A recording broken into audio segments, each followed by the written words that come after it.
Te ngai tuahuri di whānau te nākoe.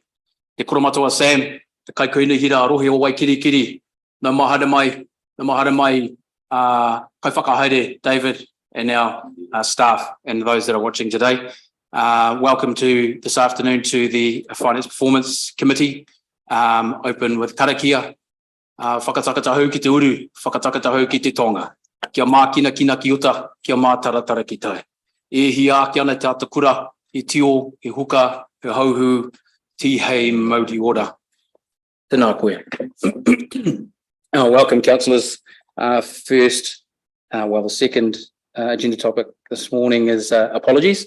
I have two from Councillor Hassan and Councillor Lyle, and also Councillor Reid will be leaving early today. I have a mover, the seconder for those. Apologies, Sam and Leah. Thank you. There's no identification of extraordinary business, unless there is. None. No conflicts of interest. Having none, and no public forum.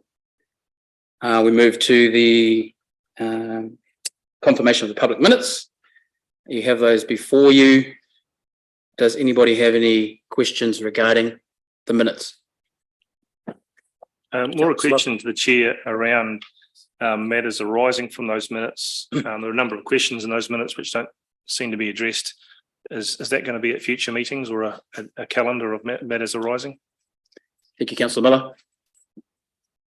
Do you have a response for that, Kelvin? Although the question was to me, it has been something that has been brought up as an agenda process to have action matters arising table in the agenda. So councillors, if you have questions that need answering or topics to be added to matters arising. An example for you, I asked about cash holdings from SIL, and to be fair to Kelvin, he has responded to me personally. Yes. But I wondered whether that should be to the wider group as well, so that there is some winding back of the question. Thank you very much, Councillor Miller. I completely agree. You know, we'll go through the minutes, previous ones and going forward, and making sure that we pull out any matters arising and they're addressed. And I don't have that number in front of me, but I can circulate that to the council and include in the minutes. Does that satisfy your question, Councillor Miller? Thank you very much. Councillors, are there any more questions? Seek a move and seconder for the report. Moved Koromatoa Sam, seconded Councillor Miller. Those in favour say aye. Those against, moved. Carried. Moved, carried. Chairperson's report, te pūrongo a te upoko. You have the report in front of you. I'm happy to move that report if there's a seconder and open the floor for questions. A seconder? Oh, yes. Kia ora. Just thank you, Mr. Chairman. Just wanted to raise a question about your report. Doesn't go a lot of detail about the actual contents of the committee that you chair. Yes. We spoke briefly before before today's meeting. My thinking behind this is that I think that we as a governance group need to be holding our chairs responsible for shaping the philosophy or the colour of each of the chairs of each of the committees. You have a exclusive one-on-one relationship with the manager, and I think that together you should be taking us on the journey. And your report is a great place to be outlining that, and actually as a facilitation tool. There is no question. It's just a comment. Thank you. Yes, kia ora, Phil. Thank you very much for that. And I think you have raised a really good question in terms of finance and performance. The financial side of it is quite clear. Performance side of it, I guess, is reflected in everything that we do across all of the committees.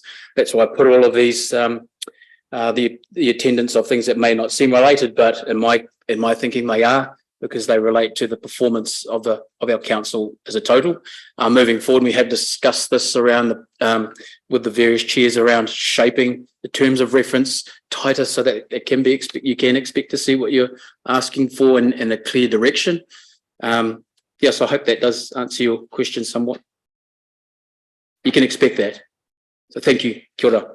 I guess I just wanted to raise, aside from that report, Manawatia o Matariki, and related somewhat, the focus of this council on celebrating Tupu Arangi, the new star, which is quite relevant. And thank you very much for including this as part of the Matariki events that we are looking forward to. And as that star relates to harvest and abundance, very, very, very good work. Ngā mihi. So that report's been moved and seconded. Thank you. Move along to the manager's report, Kelvin. Mr. Chair, there's not a lot in this report, just really highlighting the agenda for today, but the point I will draw your attention to is around the annual report. We have finally had that signed off and adopted. We have received what we call a management report back from Audit New Zealand, which raised a few points around general controls, approaches, and there'll be a series of recommendations come through that, and staff comments, which will go back to the Audit and Risk Subcommittee, and that we have commenced we finished the audit last month, and we're commencing the audit for this year. So pleasing to see Audit New Zealand is getting back on track. There are comments floating around my peers at other councils that Audit New Zealand will be looking to lift their audit fee substantially. And this is in the range of some of the numbers we're hearing around 30 to 40+%. So we are expecting that at some point. We haven't had any communication as yet from our audit director, but expected to arise. Thank you, Shane. Councillors, open it up to the floor. So just picking up on that last comment, is that 30 to 40% on a big number, or is it on just a little number? Oh, it's on a reasonably large number. So off the top of my head, I cannot remember what it is, but it's in the vicinity of a couple of 100,000.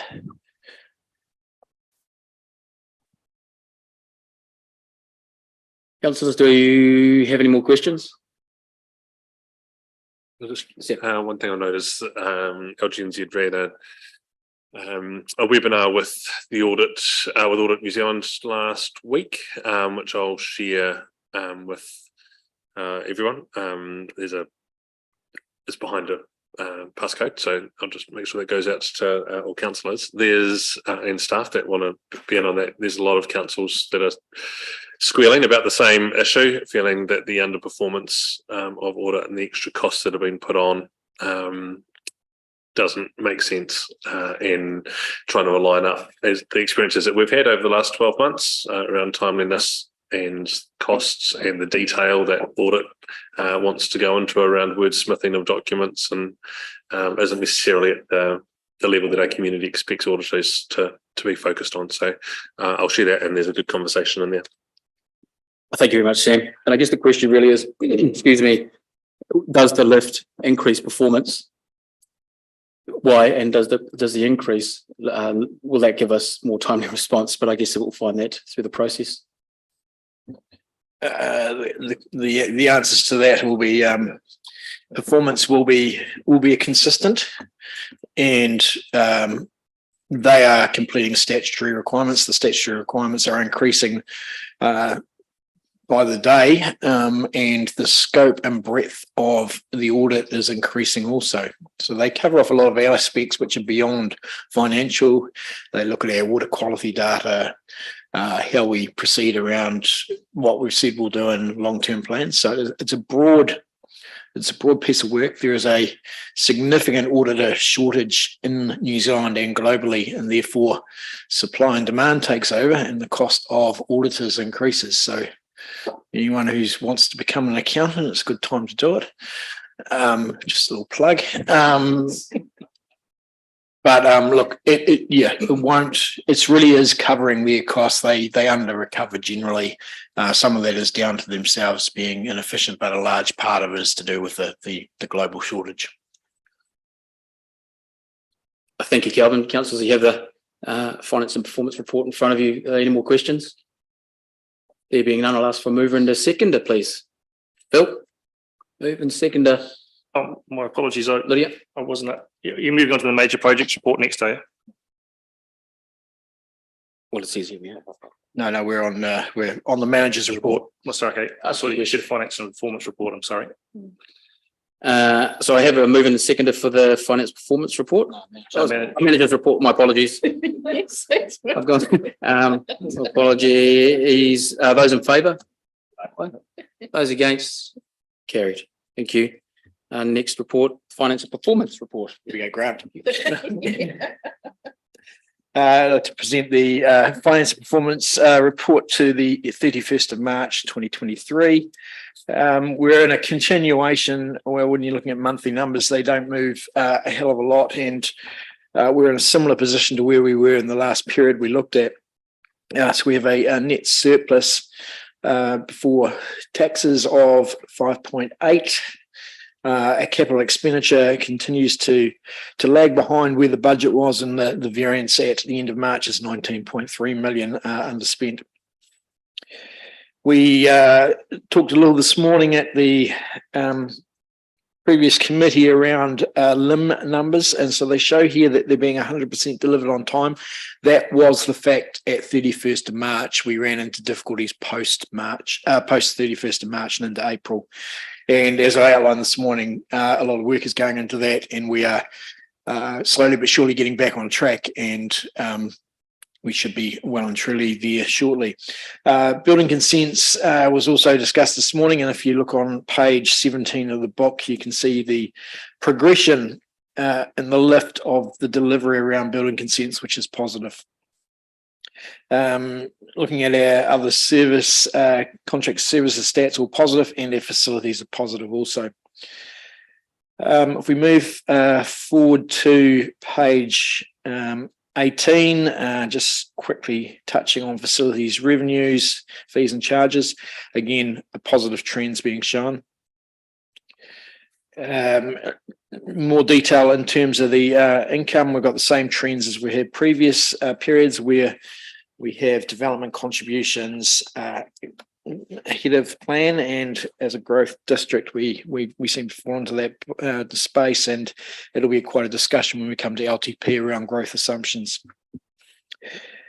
Expenditure, we still have transport running over, and that is really a consequence which was discussed at the infrastructure and property committee last week, or the week prior, where we are facing cost pressures, and the demand for investment into our roading network is high. If we move right forward to capital expenditure, which is on page 23 of your book. As I said, 19.3 below the budget spend, so we're around 55% of the annual budget. Typically, we see this number start to ramp up as we get close to a year end, as staff and contractors work harder to knock a few things off. We are running through the process currently around carry forwards, so there will be, while we're underspent here, some of these projects will carry forward into the next financial year and be added on to the capital spend, which will sit in the annual plan. That doesn't, of course, impact rates because they are already included in our rate calculations. And we'll discuss major projects in a bit more depth in the next report. And not much movement to talk to on the balance sheet. Current total borrowings is at 95.2 million, which is fairly consistent with where we were last period. We are taking on a little bit more debt, but that's all within what we had planned. And performance metrics, we still have a red against our community centres and halls, generating 20% of the operating costs. And as we've described previously, our major facilities are well and truly exceeding that mark. We have a number of smaller halls and facilities which don't hit that target, but we do look at that at a whole. Otherwise, in those, we still have a few ambers sitting on the resource and consents, and still red on that statutory date because we really want to get ourselves back up to that. And transport will never be satisfied until all those numbers are zero. Happy to take questions. Councillor Miller. Oh, I had the line. Sorry. I guess the first thing I wanted to sort of touch on, mainly for our ratepayers' benefit, is on page 19, just looking at our investment income, particularly as against our total income and against our rating take. Currently, it's against our total income at 6%, but against our rate actually from ratepayers, it's 11.5%. That number is becoming material, particularly for our ratepayers. It does worry me, I suppose, that if we have a bad year and we aren't able to generate that much investment income, and to an extent we have diversified our income to make sure that doesn't happen, that our ratepayers are really aware of what portion we are collecting from investment income now. The Chair and I have talked at length about maximising our income out of those sources, and I think that's something we're going to work on. But the visibility or transparency of what portion we're now generating investments is probably helpful now for our ratepayers to understand, and the risk factor that goes with it. Just move on to the next page that I had. Do you want me to ask all my questions at one go? Just go, yeah. I guess on the next page is page 20. I know last time I raised it, I thought it wanted raising again. I've been concerned by the increase in insurance costs of 1.1 million, and that largely lying within the purview of Audit and Risk Committee. And as it stands, there's only 2 members on the Audit and Risk Committee. I'm not quite sure when we get insurance increases of that magnitude, whether that can be approved at the Audit and Risk Committee under its delegations, or whether it should come to the wider council. And I guess this is where there's this crossover between audit and risk and finance and performance, which I'm not absolutely clear on yet as to what the delineation is. A lot of the information I'm seeing in front of me probably could logically appear in an audit and risk agenda, and I just wonder whether we're filling. This is not a disparaging remark; it's just an analysis of where we are. Are we filling an agenda out of audit and risk information? Which, is there enough work for this committee to be focusing on? So maybe it's in the review process. But getting back to the insurance, what concerns me is that this year it's a variation. Next year it's part of the budget because we've gone up $1 million. And so I'm guessing, and I'm hoping, that the Audit and Risk Committee have placed real scrutiny on the reasons why we've had such a substantial increase in our insurance premiums, and the ability to minimise or otherwise through alternative methods of insuring our assets. So I'll leave that one hanging for the Audit and Risk Committee. I'm guessing that's the feedback I had, that it's an insurance audit and risk.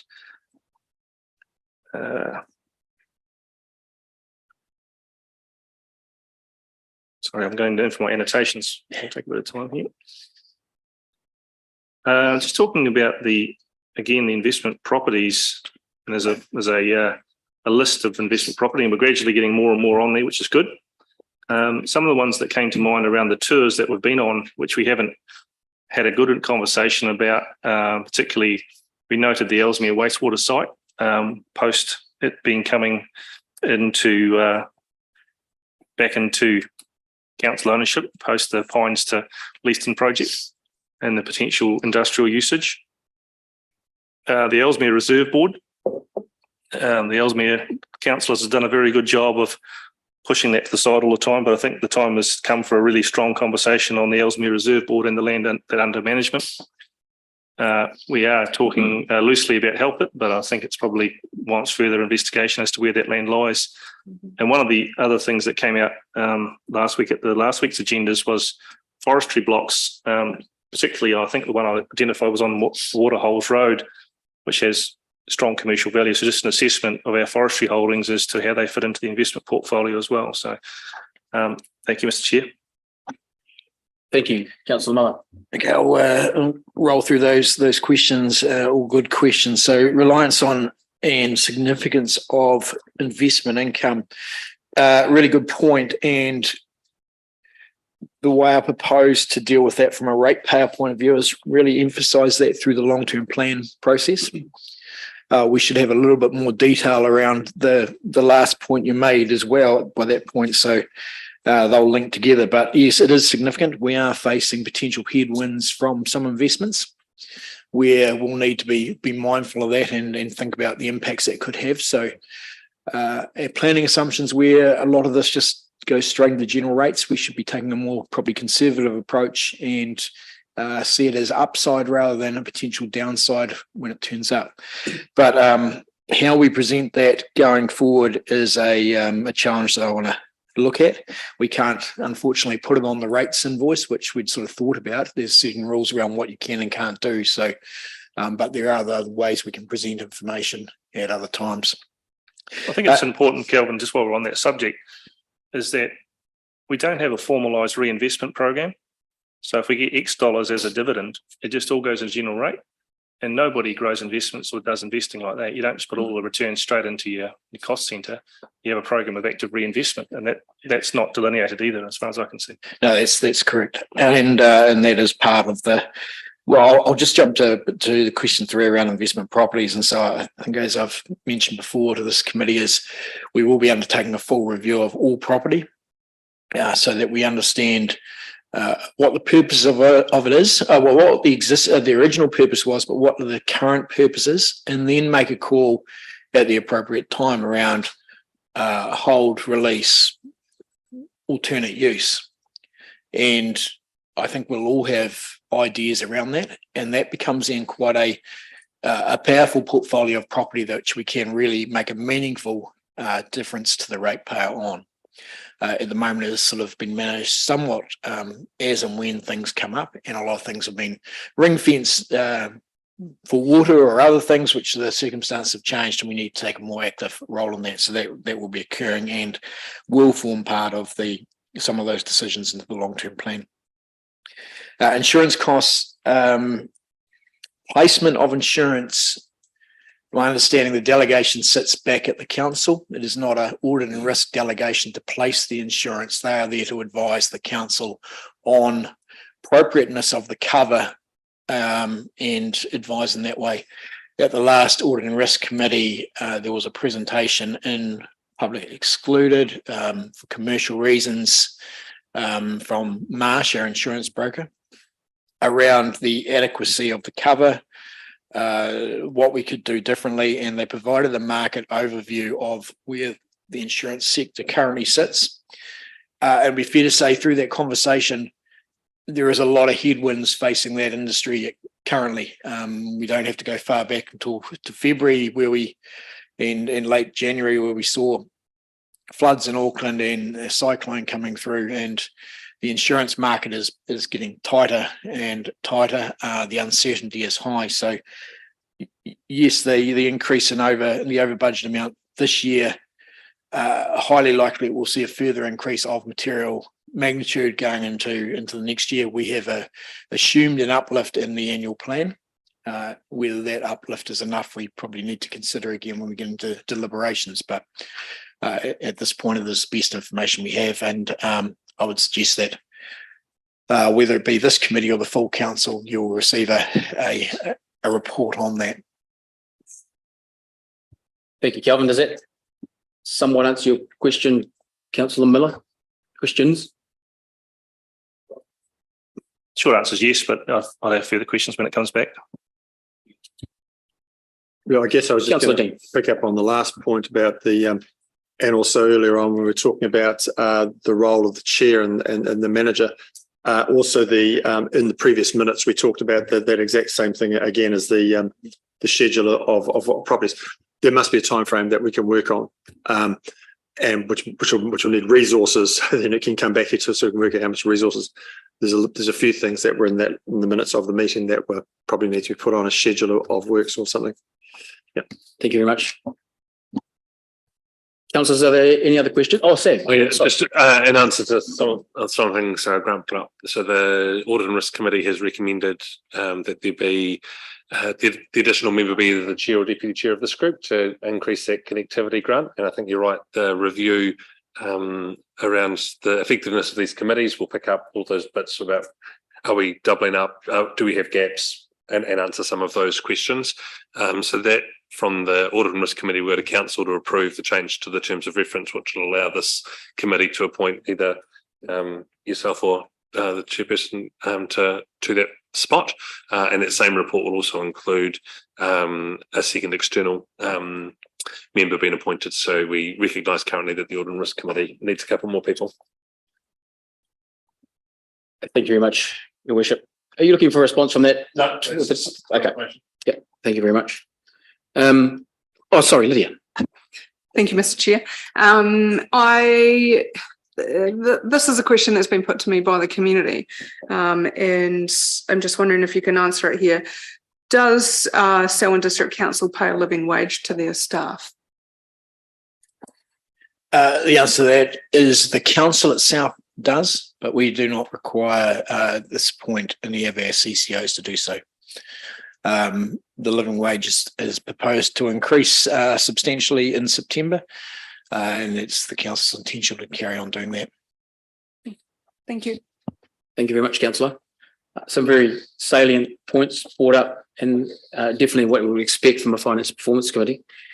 Councillor Dean, I think through some of the conversations here, through Grant, you're starting to form that idea of the purpose of this committee, and it really is that accountability. And while we're still filling in some of those gaps and working towards a more streamlined approach, there is that tendency for overlap. And I see the importance of appointing a deputy member of this committee to audit and risk. It's because they walk in lockstep with each other. So the finance and the performance and the audit and risk are quite closely aligned to bring that accountability back.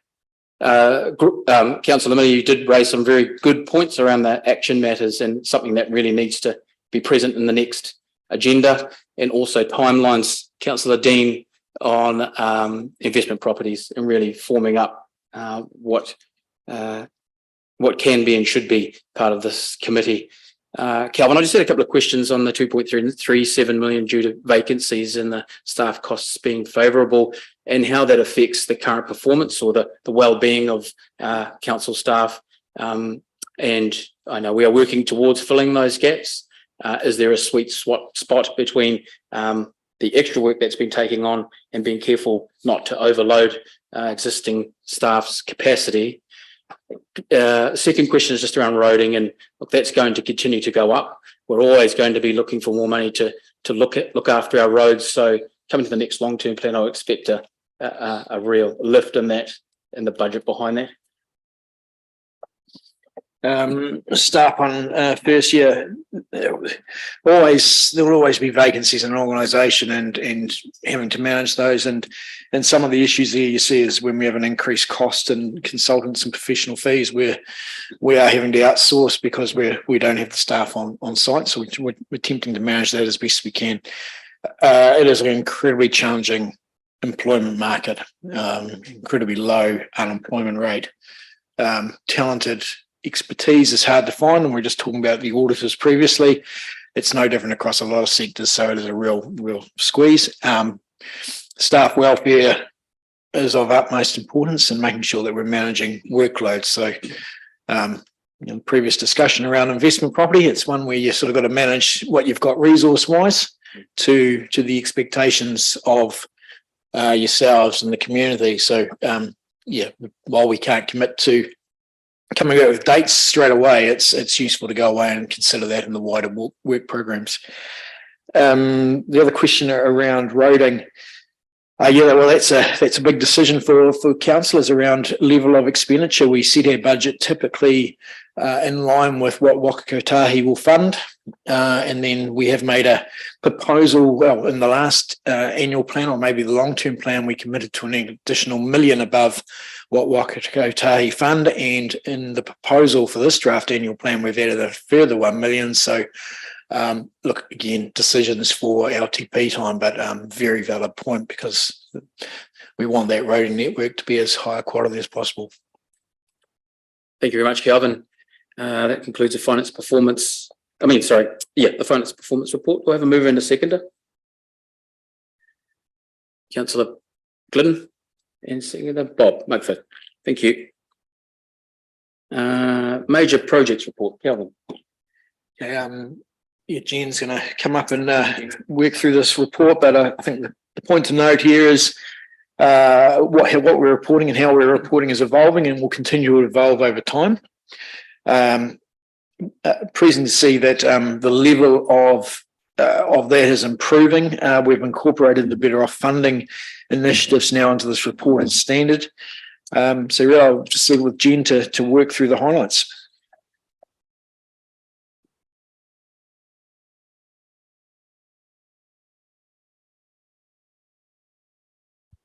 There we go. Good afternoon. It's better. Thank you, Kelvin. I think you've given you my highlights. So I'd just like to just maybe reiterate a couple of points. Just in terms of the report as it is, it currently has, it's full of infrastructure projects. Over time, we'd expect that to change because there will be other projects that we're delivering in this organisation that are major, but just not infrastructure projects. So we do prepare this report as a collaboration between infrastructure, property enabling services. We're looking at it from both providing information from a delivery lens and also from an assurance and performance lens. So as Kelvin talked about earlier, we're really working towards providing better transparency in our reporting to enable decision making.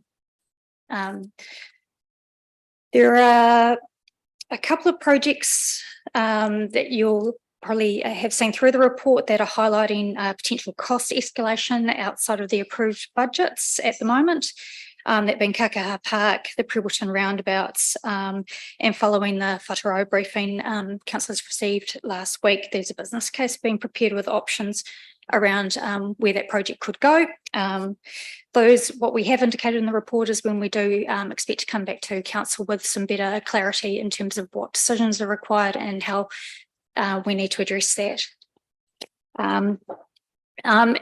New to this report is the Tranche 1 DIA funding. So we're providing an update on the 4 different projects that are involved in that.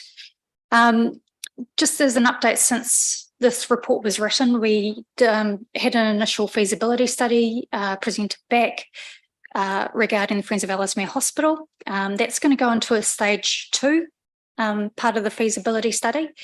And what we'll be able to do following that is Friends of Ellesmere Hospital will be able to have a report that they'll be able to come back to council and discuss the outcomes of that. So just on that particular project, staff haven't provided a specific update because we're facilitating that process on behalf of Friends of Ellesmere Hospital, not necessarily as a staff or council report to report on. Happy to take questions. Thank you. Councillors, are there any questions? Councillor Miller? I raised this previously. I am concerned, particularly the Lincoln Town Centre upgrade. Okay. I'm just not sure within our organisation where the comms falls, whether it's coming out of here or whether it's the very strong feedback I'm getting from the community is they're very interested in knowing what now with the change in funding this means for them, what level of delivery they're likely to see, and I suppose where the comms is going to come from. I'm not asking for an answer today, but Sure. if somewhere within the staff side of the organisation we could find out who's going to be delivering that answer and the go forward. Is it going to be out of this office or elsewhere? I'll take that up with comms and marketing.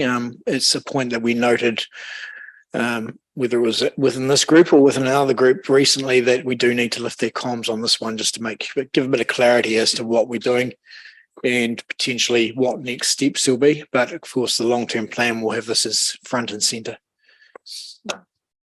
In my own opinion, we've got the same issue with the Leaston Wātaro project.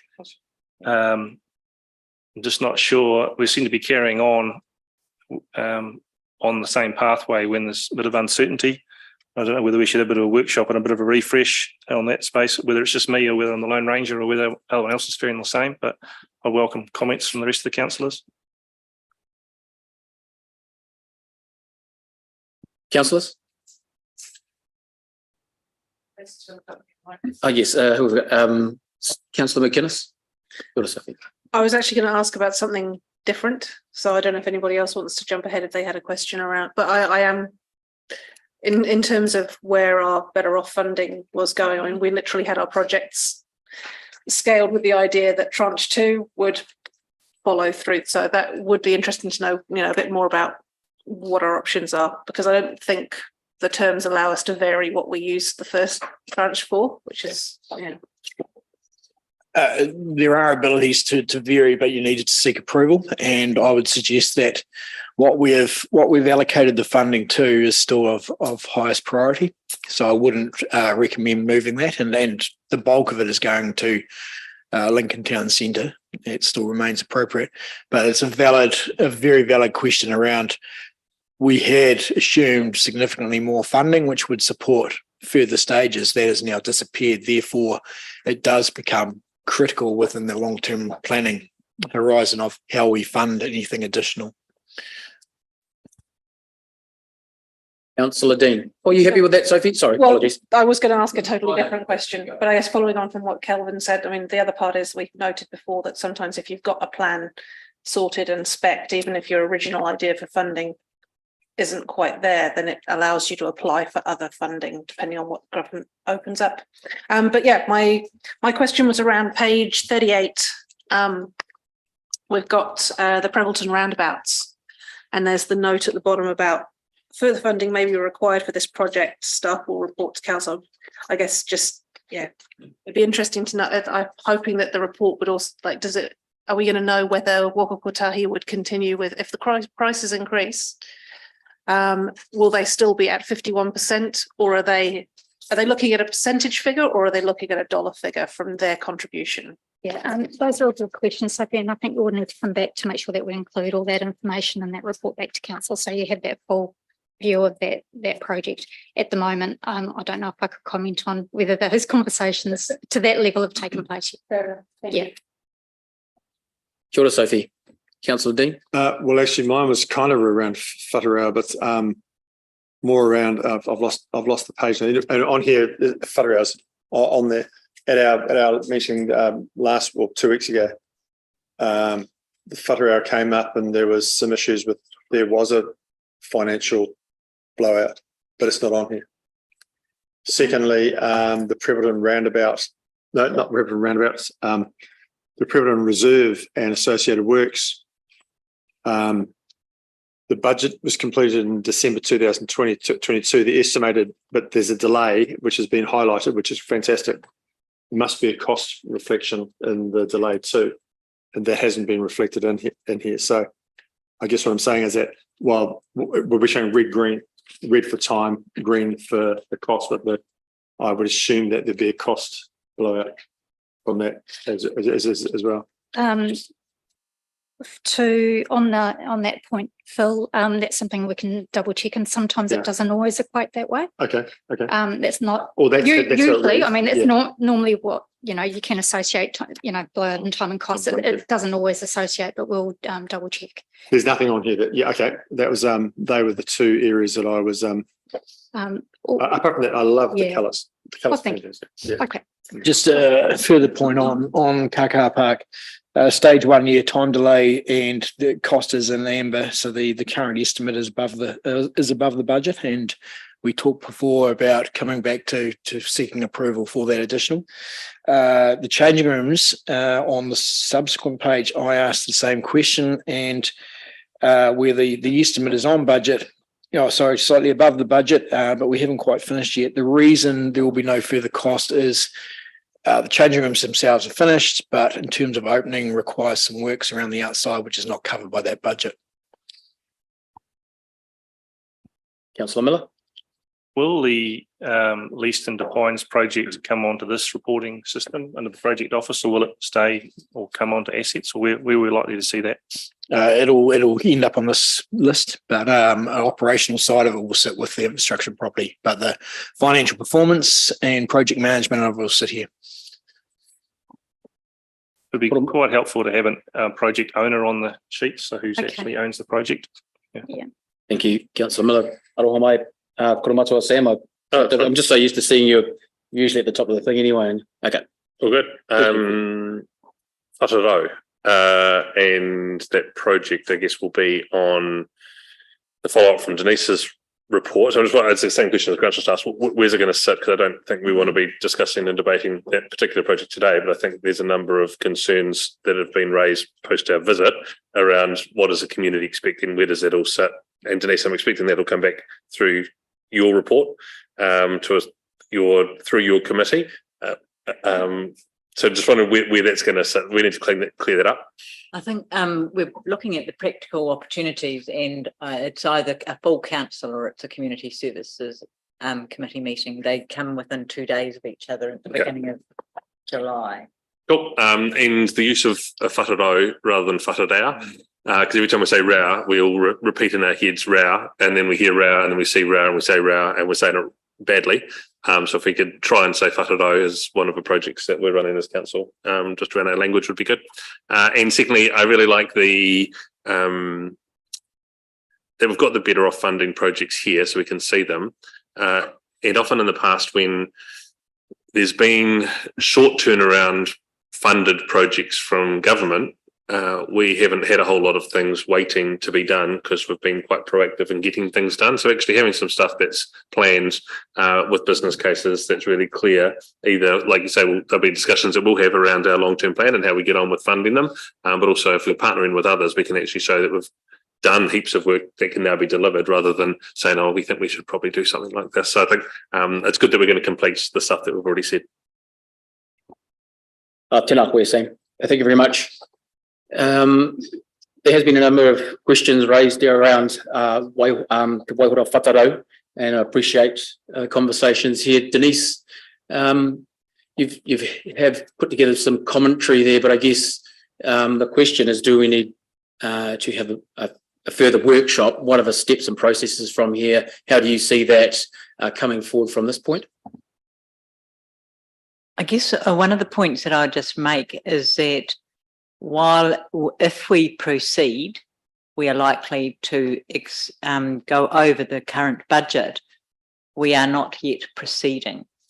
So there has been some commentary around budget blowouts, etc.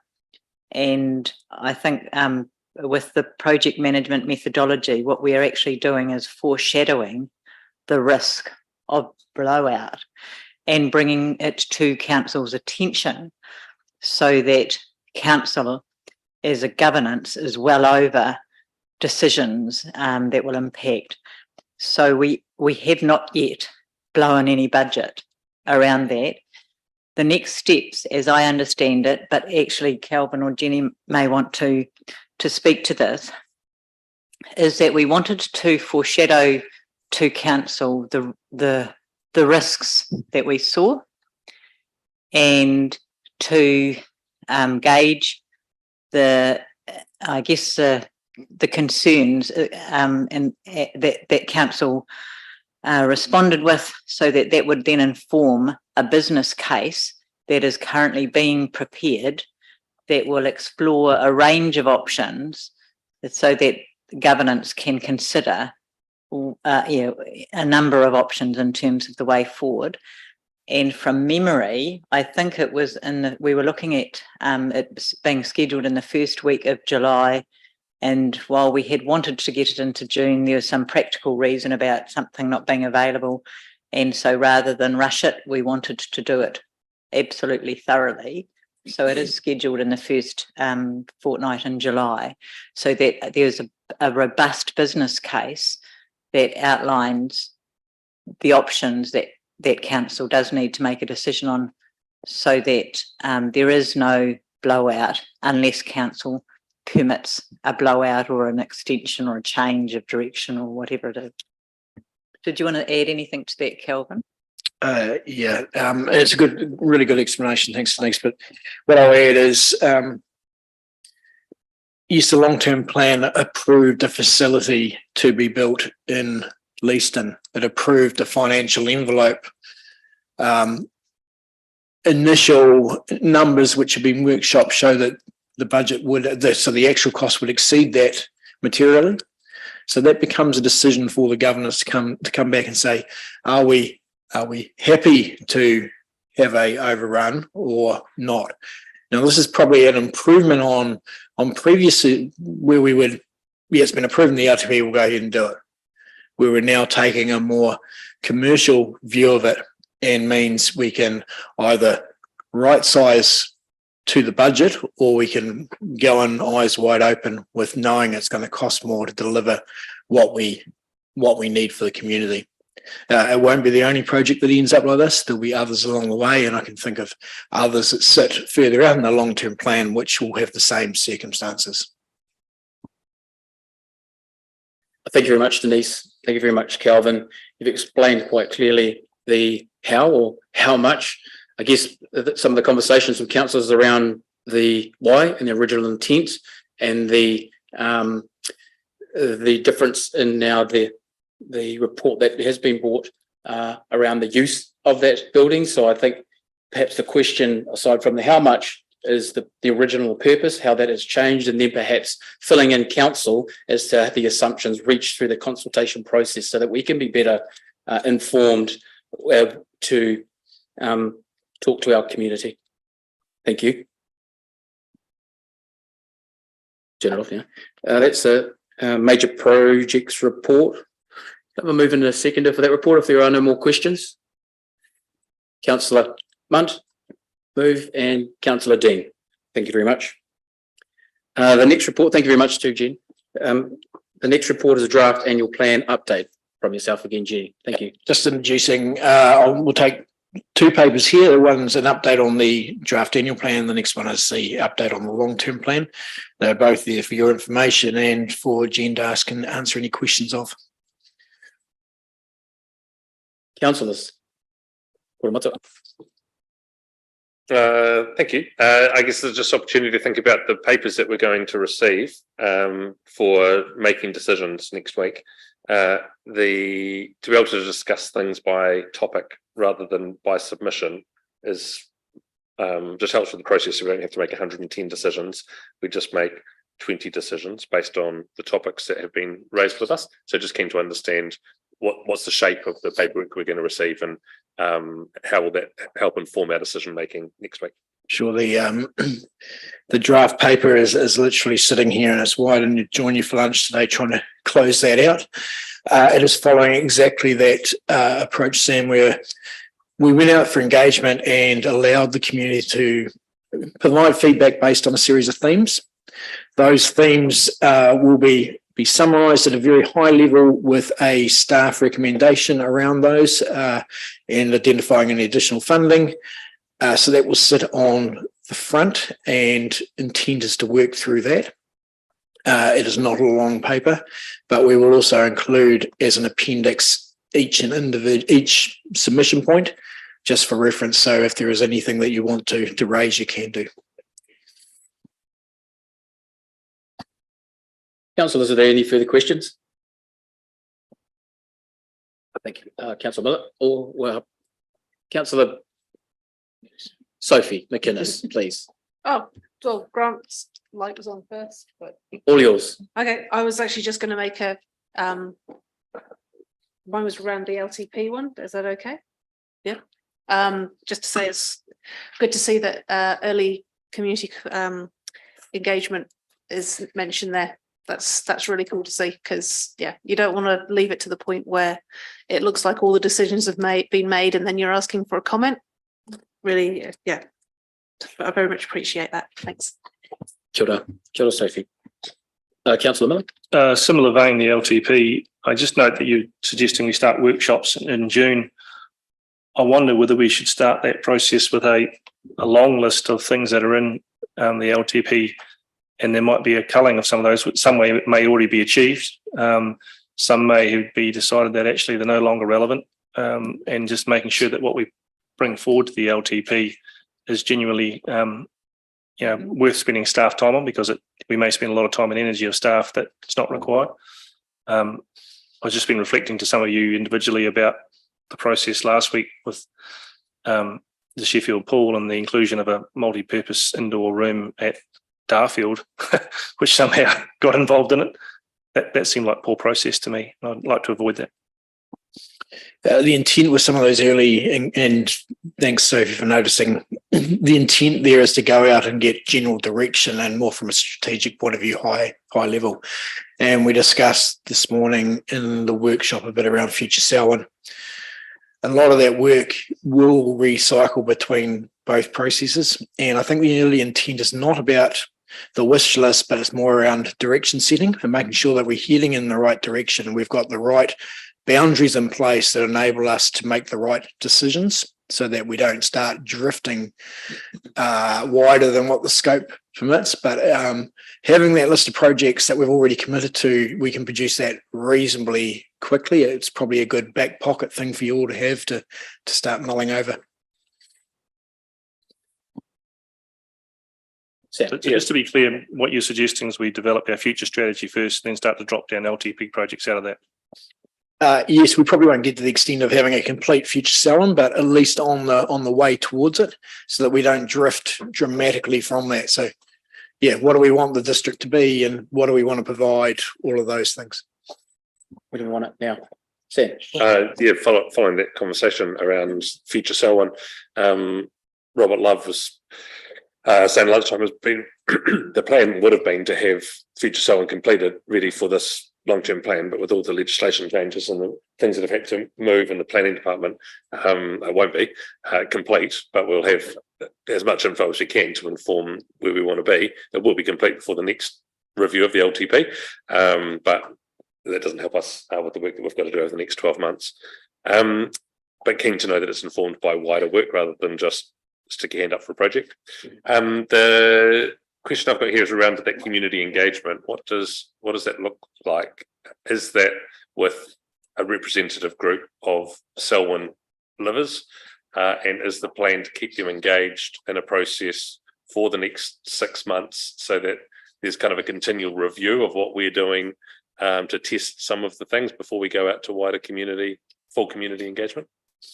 Yeah, that's the intent is to create a one or two, probably two groups of volunteers that cover certain that cover the diversity of the community. So not just 30 people put their hands up, so we'll use them. It's making sure that we have criteria. So very similar to when you go out for a survey, you'll get asked the question, do you fit within this age group? Are you male, female, that sort of thing? We'll be doing that also to create this panel.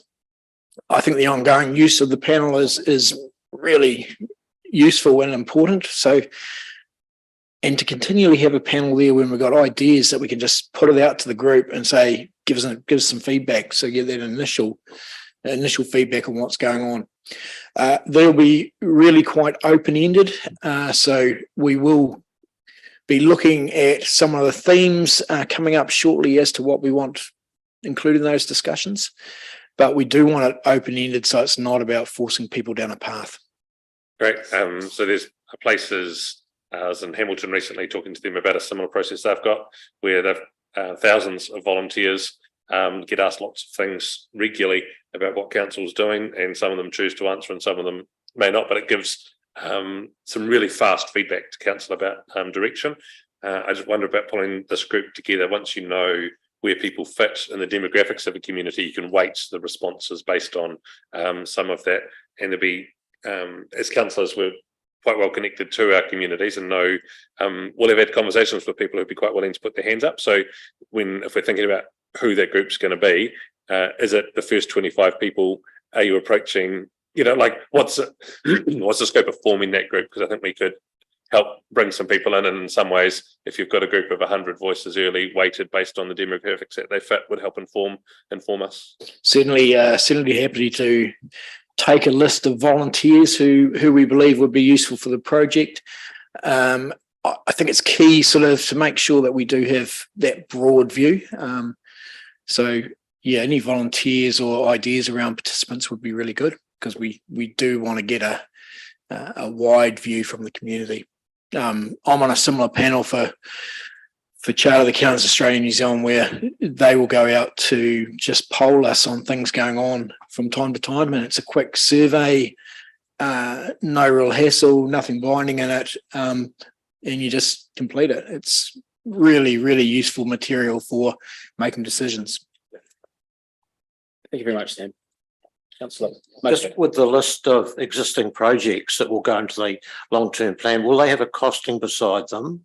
And the other question is, would they, if there's been any obvious increases, like large increases, would we know those before they go into the long-term plan? Going into the long-term plan, yes, but if I provide you a list of the current long-term plan projects, they would be at the cost they were when we set it 3 years ago. I wouldn't want, look, it'd be ideal to give you something updated, but staff time would be wasted in doing it. Happy with that response, Bob? Thank you very much. Thank you very much, Kelvin.